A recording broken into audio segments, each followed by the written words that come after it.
on the C-SPAN networks, cspan.org, and on the C-SPAN radio app. C-SPAN, where history unfolds daily.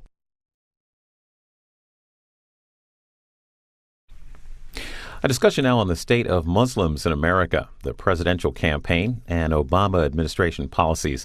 This took place at the Islamic Society of North America's annual convention, held just outside of Chicago recently. We'll show you as much of this as we can until the event on the U.S. military and space policy gets underway at 1 p.m. Eastern.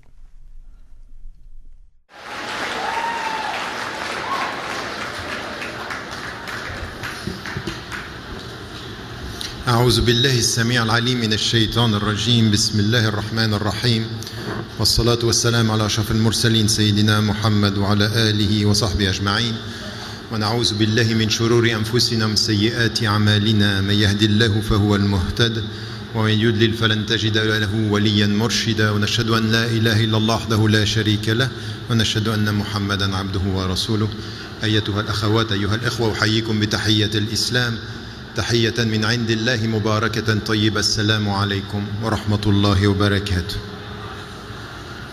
So yes, as Brother Altaf said, I'm back. Welcome back. And I just want to say something about this because I think that many misunderstood the very essence of what I was saying, and I was very happy to have discussions with the brothers over the last 2 years, from Altaf and the president of ISNA, Safa Zarzour, who were instrumental in the discussion, because at the end of the day the whole thing was to have constructive criticism and to try to move ahead and to find the right way to respond to our challenges.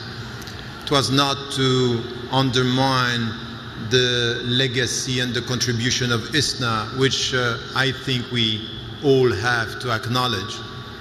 But sometimes you need to say things that you think are right, and you try to help your brothers and sisters to think about what is done under the pressure or the political pressure and the situation, and I will come to this in my discussion. In the title of this convention, what is expected is to ask the sisters and the brothers, it's a call to action, to do something. And as you know, when it comes to action, when it comes to go from our principles to our daily life, what is important is to take into account the context where we are, what are the priorities, and in which way we have to deal with this. And there are some challenges, they are transhistorical, they are immutable, they are always the same because we are human beings. We have to deal with them wherever we are. And there are some challenges that are connected to our situation here. So we have challenges of life, that life per se is a challenge, is a trial, is a test, and we have to deal with it. We have the challenge that are connected to the time, so very contextual, what we are experiencing now in our situation, and the challenges of space, of the environment in our specific society. And for you in Canada, for those of you who are coming from Canada, in the United States of America, and for all of us in the West. But let me tell you something first, because I very much liked what our sister Dalia was saying. And I think that you had very good speeches and very much food for thought in what you heard this evening. And what is an essential dimension when it comes to our situation here, when you look at what she said, for example, courage, compassion, and connectedness, the three notions that she used, at the end of the day, if you come to the first one and you understand, and she's completely right by saying courage is not the absence of fear. It's to acknowledge the fact that you might be scared, exactly like Musa alayhi salam was scared in front of the tyrant and the magicians, and Allah acknowledged this. La takhaf. So you are scared, but don't be scared. Why? I am with you. Asma' wa ara. I am with you. So this connectedness that we are talking about when it comes to being connected to human beings, it's in fact the starting point of our courage is the deep understanding that at the end of the day, the challenge for us in the United States of America, in the West, start with this connection to God. And no, there is no clapping. There is meditating and trying to understand. So when it comes to this, the very clear answer to the great challenges that we are facing, and if we are saying now, this is a great time, this is really the time for us to face the challenges, and it's good for us, it starts with in which way the challenges that I am facing are helping me to come close to Him, to come close to the One, to go through a journey which has to do with the knowledge of God, ma'rifatullah. So don't translate the challenges into something which is being active, being politically involved, not understanding the priority. The priority is, if you want to spread peace around you, try to get peace inside you. And peace inside you is this relationship which has to do with al-Iman, which is al-Aman, which is al-Salam. Al-Iman, faith in God. Al-Aman, the security with my heart, and spreading, as the Prophet ﷺ said, Ifshu Salam, so spread peace. So this has to do with the knowledge of God. And to do this, and especially in our time, one of the main challenges of our time is that we don't have time. We don't have even space to think with our own self, just to remain with our own self and to take time to think, who am I? What am I doing? What are my priorities? What I am doing with my family? What I am doing with my life? We come to conventions, you bring the family, and at one point you listen to talks, and all the talks are sending you back. Who are you? What are you doing? Take time. So the starting point under the consumerist society, under fashion, under TVs, internet, connection, and these social networks, take time. The struggle of time is in this period of time in our life, is just to understand, if you want to get the courage to understand that God is with you, first be with Him. اذكروني أذكركم. اذكروني, as it was said by our Imam. اذكروني, so come to me, I will come to you. But if you go far from me, you are going far from yourself. لا تكونوا كالذين نسوا الله فأنساهم أنفسهم. Don't be like those who are forgetting Allah. Allah make them or made them forget themselves. So this is the first, which is the first challenge in the way we are to look at the things, and it's also something which has to do with our own self. But also, if you read the Quran, when you think about the Prophet ﷺ during the day changing the world and crying during the night because he got a verse saying, إِنَّ فِي خَلْقِ السَّمَوَاتِ وَالْأَرْضِ وَاخْتِلَافِ اللَّيْلِ وَالنَّهَارِ لَآيَاتٍ لِأُولِي الْأَلْبَابِ الَّذِينَ يَذْكُرُونَ اللَّهَ قِيَامًا وَقُعُودًا وَعَلَى جُنُوبِهِمْ وَيَتَفَكَّرُونَ فِي خَلْقِ السَّمَاوَاتِ وَالْأَرْضِ رَبَّنَا مَا خَلَقْتَ هَذَا بَاطِلًا. So he's facing the world, changing the whole society, crying because Allah is telling him, look at the world, look at the order around you, look at the signs, look, my signs and my presence in is this nature, this environment. And you have to remember, when you are stand up, when you are sleeping, when you are lying, when you are sitting, remember. And this is the answer. ربنا إننا سمعنا مناديا ينادي للإيمان أن آمنوا بربكم فآمنا.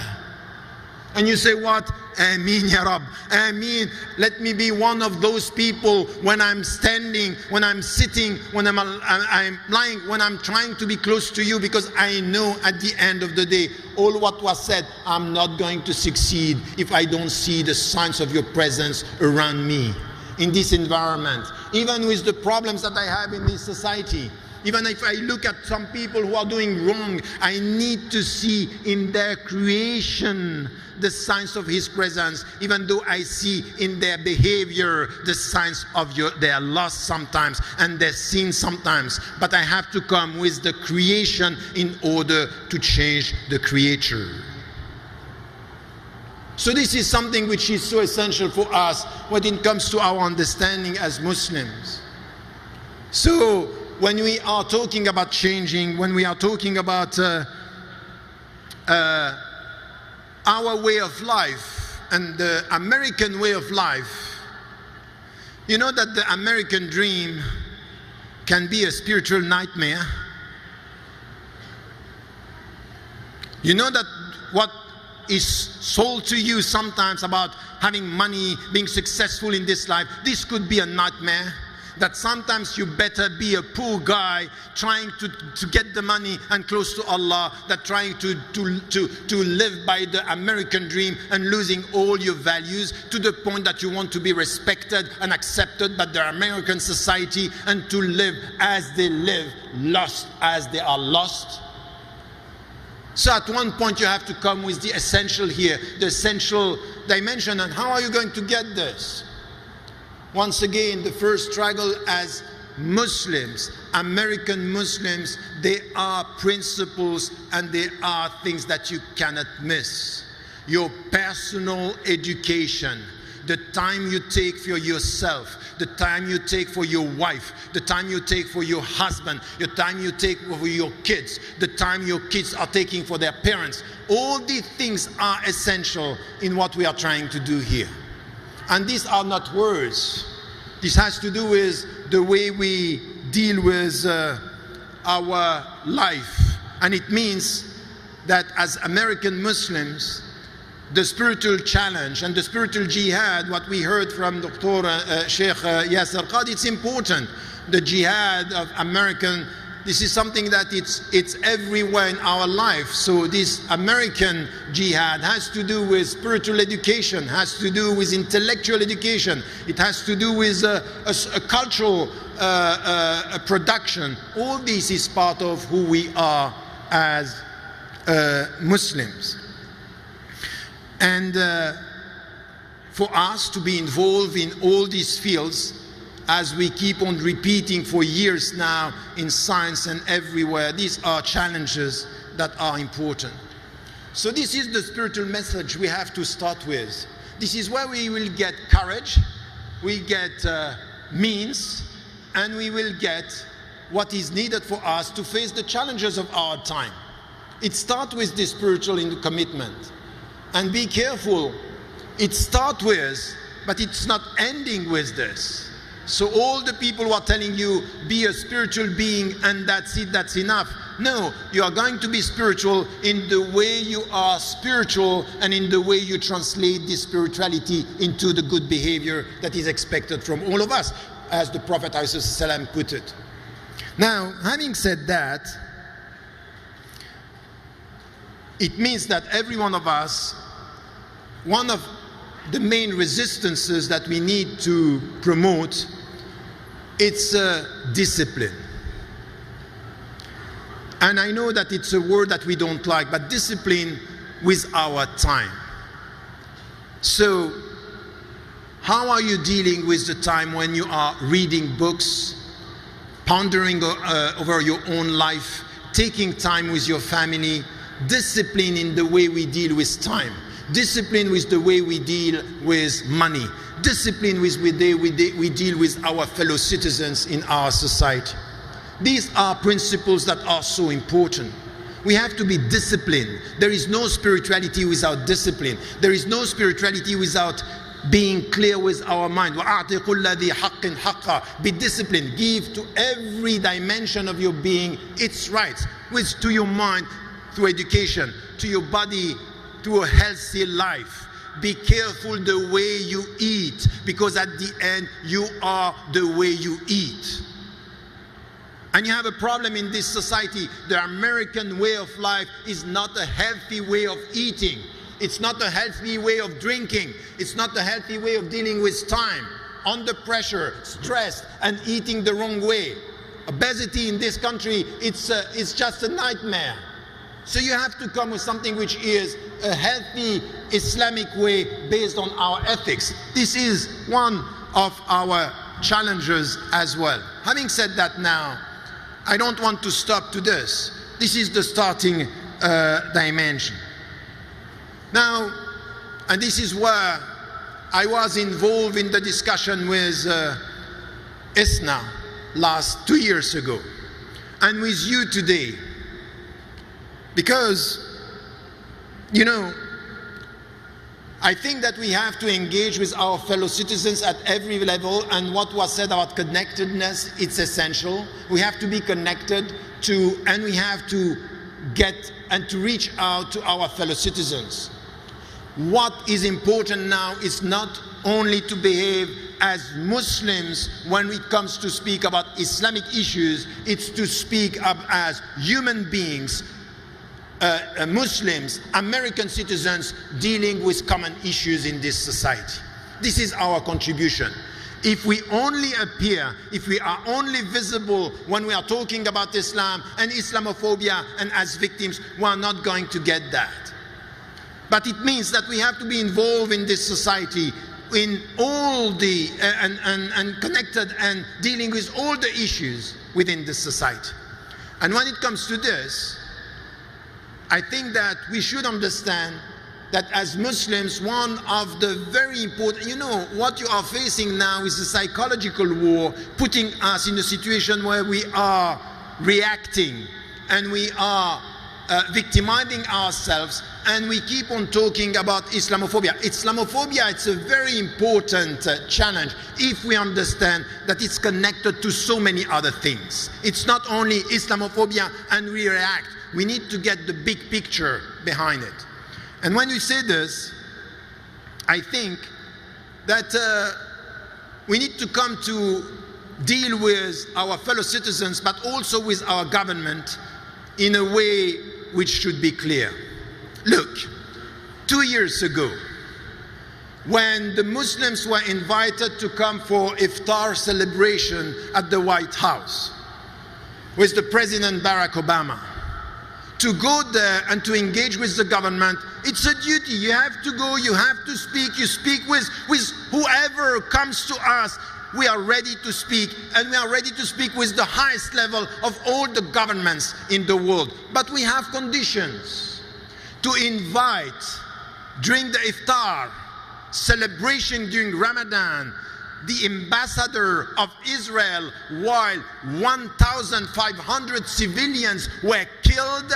It's a political mistake. You don't do that. If you invite us for iftar dinner, it's an iftar dinner, but you don't use it for political purposes. That's not the right way of respecting us. And this is what I said. When you have a president making a political mistake, you say it. That's wrong. And by the way, many Americans were thinking it was wrong to do it such a way, even from the American administration. I had a problem with the Muslim leadership being silent about that. So it's not to engage, it's how do we engage with the government. And this is our critical loyalty once again. I'm very happy to have Mr. Johnson coming from the Homeland Security here. We can be happy to have him. But I wonder, as it was said by one of our brothers, why is it that when it comes to speak to Muslims, we have mainly security agency and not the State Department or the President himself coming? Why not? Why not? Why do we talk?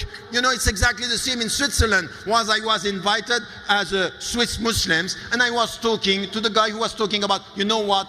You are our fellow Muslim citizen. We are going to speak about migration and security. I said, I'm sorry, there is a mistake there. I'm Swiss and I don't have a problem of security. But there is a mindset here. So the way we are engaged in the discussion, it's important. And with whom? Come if you want to speak. And by the way, I had to deal with the Homeland Security. I was banned from this country for 6 years. For what? Did I do something against the security of the United States of America except to say, you take on Palestine is wrong and invading Iraq is wrong? And you banned me from the country. And now you are telling me, forget about everything. I can't forget about my case because it was nothing. 6 years outside the country. But today, in the name of this renewal after the Bush administration, what do we have? People being deported, people being in jail, people, the non-documented, being treated in a way they are like criminals. That's fine to come with nice words. And I said this, 8 years of Obama's presidency was mainly about words. What about policy? And we heard Yasser Qadi speaking about Guantanamo.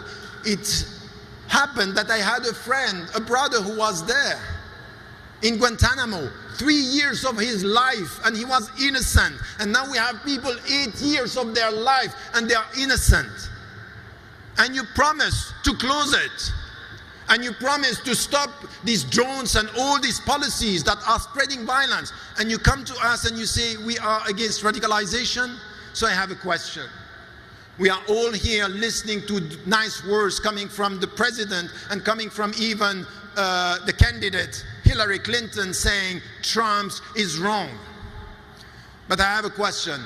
Did Trump's rhetoric is coming from nowhere? In fact, he's gaining ground with his rhetoric because your policy helped this rhetoric to succeed in this country. In fact, nice words are not going to compete with what he is saying if you don't change the way you deal with your fellow Muslim citizens, if you don't change the way you talk to your own citizens, and if your policies are spreading fear. It's no wonder that you have all these businesses coming and he's gaining ground with the discourse that he has. Trump is not going from nowhere. It's coming from the failure of years after September the 11th and this war on terror and this way you are dealing with violence and the so-called radicalization. So I think here that, it's important for us to be involved in this discussion and also to be quite clear about our constructive criticism towards our government. And it has to do with what is happening within and what is happening outside. So as much as I'm talking about the spiritual journey, I'm also speaking about what is happening in the country. We had people demonstrating here and saying, stop deporting, don't treat the people like this. And they are right. They are not acting or behaving against the American interest. On the contrary, they are talking to the power to tell, be careful, we are here and we won't let you do this. That's not us. You are not talking in our name.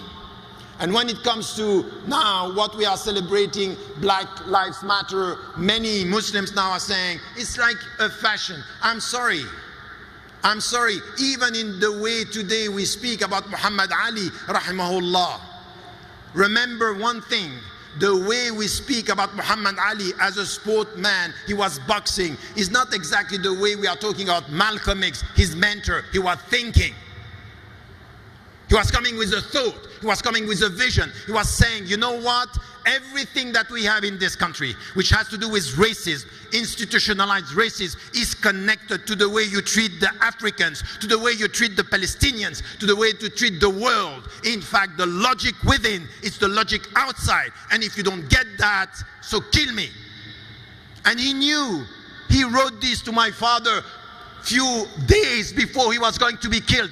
Now that I know the true Islam, they are going to kill me. It was not about the nation of Islam. It was about connectedness. It was about the big picture. It was about knowing now what is the struggle? The struggle is the way you treat the black people, the Latinos, and the Muslims, Islamophobia, racism against black people, and the way you forget the dignity of the Palestinians, and the way you exploit African people. It's the same logic, and you will find us. You know why? Because we are true American free people, and we are not going to let you do that.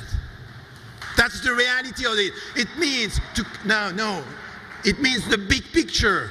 So when you have Black Lives Matter today, look at the way they are looking. They are trying to get alliances throughout, crossing the board. But unfortunately, we don't have enough Muslims there. It's as if Muslims, you know what we deal with? We need with Islamophobia. We are victims. They don't like Islam. We are going to be nice. You want us to be nice? Let us be nice. Islam, it's about connecting, it's about even going and keeping and being silent about the fact that what is happening in Palestine is wrong, what is happening in Burma is wrong, what is happening today in Bangladesh, killing people, it's wrong. It's about silencing our voices, and the new generation of Muslims who are ready to be silent are betraying not only Islam, they are betraying humanity, and they are betraying even the American values. And what we heard coming from Dalia Mugahed, that we have to heal, to heal this country, it's something which is essential. Let us reconcile the United States of America with the principles in practice, not with the principles with words. Enough of good words. I myself liked so much the discourse of Barack Obama in Cairo. What happened afterward? Nothing. Words, words, words, said Shakespeare. That's it. That's the reality of it. So let us be practical. And my conclusion here, because I'm losing my voice, is something which is important in all this. Because we are coming, and I really thank the brothers and sisters from ISNA. They knew that I was not going to keep quiet. And what I heard from the president, when I heard from so many, is we are not here to be silent on critical issues. We get it right. We want to be free American citizens. But what Dalia was saying, it's essential. It starts with courage. But let me tell you something. If you look at all what I said, you know, when you are talking to Allah and our life is about communication, get the sense of this communication with Him. And we need to get the courage of loneliness. Remember one thing, which is really terrifying. You know, when sometimes I think about the people I love who passed away, and you read in the Quran, وَكُلُّهُمْ آتِيهِمْ يَوْمَ الْقِيَامَةِ فَرْدًا, that one day you are going to be alone, that one day you are going to be under this soil and just alone in your grave. So the courage of being lonely in this life is just to take time to think about what are your priorities and your consistency with your own values. The courage of loneliness in this world. The courage as well of independence. And independence is what I said now. To be independent is to speak the truth. To be independent is even to speak the truth to the people you like. I didn't like. And I am going to say it here. As much as I didn't like, I didn't agree with what I heard coming from Homeland Security telling us that everything is fine. Well, we know what is happening in the country. So I'm critical. But I'm also critical from the Deputy Prime Minister, the Turkish Deputy Prime Minister, coming in the country here and saying things that are just to label all the opponents as terrorists and that we have to support this. I'm sorry. The best way I can, the best way I can support my Turkish brothers and sisters is to be constructively critical when I see a government coming and telling us we are going to go for death penalty because the people want that, and saying all our opponents are terrorists. I'm saying, I know, I'm not going to buy that. That's not possible. And because I am supporting your quest for democratic process, I'm not going to accept that you go too far. And when we are going too far, I have to be critical. So the courage of independence, even with your own brothers and sisters, promote what is right even against your brothers and sisters, and promote what is right even against powerful people. That's the courage of independence, the courage of dealing also with our ethics, is to be ethical in this society. Be courageous enough to be ethical. Ethical means to abide by your principles. Be courageous enough to say, you know what? At the end of the day, you do whatever you want, but don't ask me to promote what you are doing. No, I'm not going to go for any ethical, unethical behavior when it comes to your behavior. Don't wait and expect from me that I'm going that way. That's not the way. And the last thing is also to the courage of the right political voice that is needed in this country. Can I tell you something? This country is in dire need of people who are courageous enough to speak the truth. And if you think you are American Muslims, American citizens, and by accident, the only thing it is for you is to be respected and accepted without speaking the truth in this country, we are not going the right way. If you are here, is to help this country and to have the courage to be vocal enough to be heard in this country. And remember one thing that you find in the Quran, وَلَا تَهِنُوا وَلَا تَحْزَنُوا وَأَنْتُمُ الْأَعْلَوْنَ إِن كُنتُم مُؤْمِنِينَ. Don't feel despair. Don't be sad. You are going to win if only you are a believer. And know this is truth. Even if all the people think you are failing, and if at the end you are killed because you are right, or you are in jail and still you are right, and you are insulted and you are right, and you have no money but you are right, at the end the people can think that you have failed, but you know that you are winning. That's the reality of it. Winning means to be right, whatever the people think, whatever the price you pay. Wallahu a'lam wa a'la wa ahkam. I'm very sorry, the organizer, I took 10 minutes more. That's my Swiss way of dealing with time. Assalamu alaikum.